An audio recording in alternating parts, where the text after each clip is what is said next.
Back okay. Biss is the only one that's obviously got an issue. It's not serious, but he's getting treatment today. We'll see if he can train tomorrow and make a decision there. Out of the other guys, Mickey van der Ven's all good. He's trained pretty fully through the international break, and Dom, back half of this week, sort of joined with the first team, trained today. So again, we've got training tomorrow. If they get through all right, I guess we'll be available. Richie, Will Lancashire are the only two that other two that are in rehab. You addressed it earlier in the summer, but Rodrigo Bentancur has now been charged by the FA. Potential hefty ban. Can I just get your reaction to the charge, please?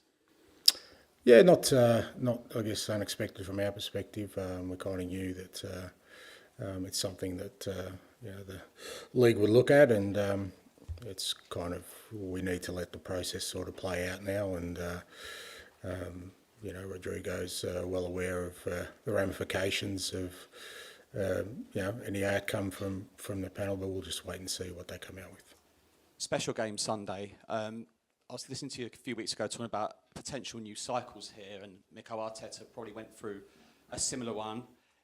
Do you see similarities with what he's building there to what you're trying to do at Tottenham Hotspur? It's hard to say because I guess every sort of situation is kind of unique in itself because they're different clubs and I guess different different environments. But I've said before, there's obviously a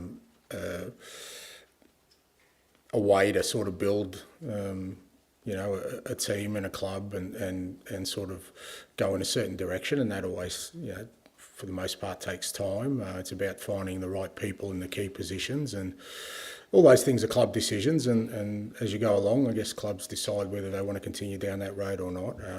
The results aren't always there immediately, which is not surprising in this league, but I think for the most part, clubs that have sort of stuck to a certain direction because they believe they're heading in the right way, eventually sort of get to a place where their team is competitive for a sustained period of time. They're considered Manchester City's main title challengers, but I know you're ultra ambitious as well, and there's a lot of between the clubs, who finishes above who. Do you think this current squad you've got now is capable of challenging Arsenal this season?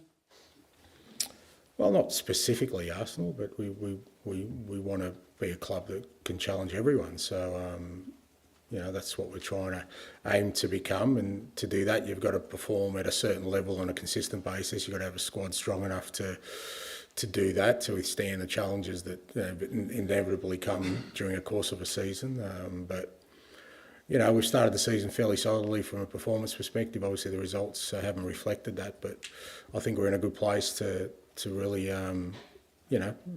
push on from last year and improve in all areas of our game. And if we do that, we got close to challenging last year. There's no reason why we can't this year. That's good. Thanks, mate. Alex. Hi, Ange. Hey. After what you've experienced in this huge fixture so far in your time here, how would you try and sum up the rivalry in North London? I guess everyone, every sort of derby involves a bit different. Obviously, this one, you can tell that it's fairly intense between the two clubs. Obviously, geographically, sort of situated in the same part of town. They're trying to defend the same turf, and there's always a little bit of an edge. I thought both games last year were, very entertaining. I thought we played well at their place and really matched it with them and could have even won on the day. Here, we kind of at our place, we got blown away in the first half, sort of tried to make game of it in the second half. So plenty of goals and exciting, and we know what it means to our supporters and what it means to the club. But like I said, for us, what's really important is we've got to go out there and perform. We've got to play our football, play well, because irrespective of the rivalry, they're a top side, so you need to do that. What kind of impact could a win have on the rest of Tottenham's season? Look, hard to say. I've never felt like there's an easy way to success. I don't think one thing determines, or can change a trajectory to a great effect. But it helps because it's not just a win in a big game, in a derby, but it's a win against one of the top sides. So that gives you, I guess, more belief and confidence, and potentially that could sort of inject some real momentum into our season. But I've never been one to think that just a win on the weekend is enough for us to say that we're on the right course, and alternatively, if things don't go our way, that somehow we need to change course. They will be without some big players, but what is it about this Arsenal side that makes them so hard to play against?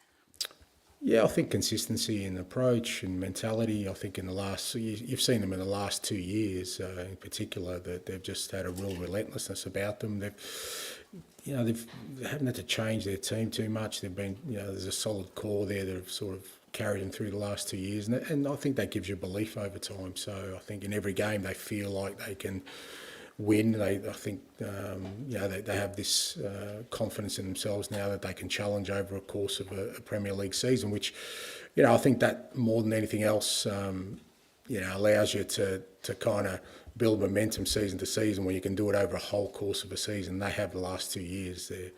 Their form over the last 2 years in totality has been outstanding. So they're going to be a tough nut to crack, but a great opportunity for us to do that. Thank you. Ange, how are you? I'm good, mate. Be it in Scotland when you were involved in the big derby up there, or this derby here, how do you manage the expectations of the fans while wanting to tell them, yeah, we're going to go out there?